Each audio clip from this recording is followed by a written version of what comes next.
coming out that third quarter and responding on the defensive side, just what do you feel like changed because you held them to 25 points in that third quarter as a team? I think we just executed the game plan as far as knowing personnel and just playing together, whether it was on defense or offense, and just getting stops. And as everybody knows that's been around this game, when it gets towards this time of the year, defense all pick up. So we're trying to pick up, and I think we did, and was able to be consistent and get a great win. And then in that third quarter, when Trey was ejected, it really felt like everyone locked in even more and responded. Just what did you see from the response, especially the bench unit? I think they were on the court at the time too. I mean, honestly, I didn't even know what happened, so I was confused when I was walking over and seeing it was like he got ejected. But at the end of the day, it's next man up, and I think we stayed together like you said, and we played for the whole game. We didn't allow it to turn into a negative. We turned it into a positive, and we got a great win. And just you personally, I know you're coming off of an illness. Just how did the lungs feel out there, and how did the legs feel after missing a couple games?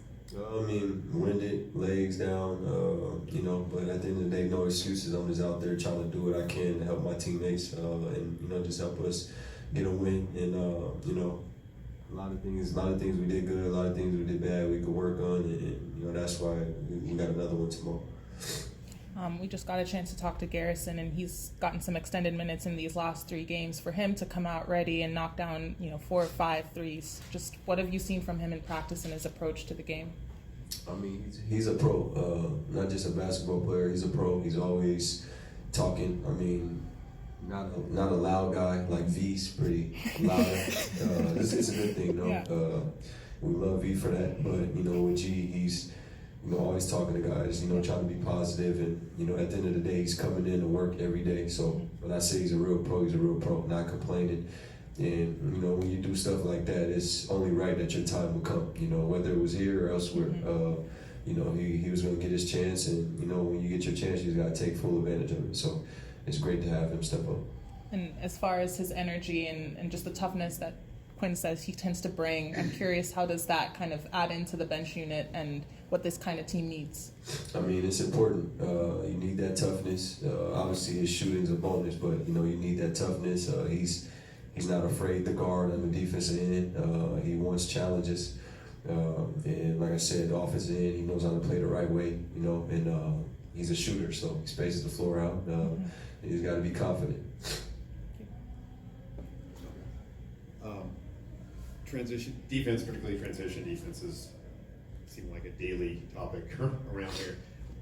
How much of that does Quinn really stress with you guys, and is that just take a level of buy-in maybe among players that, say, if it's been absent around here or not, but your way of thinking, how hard is that to sort of buy in?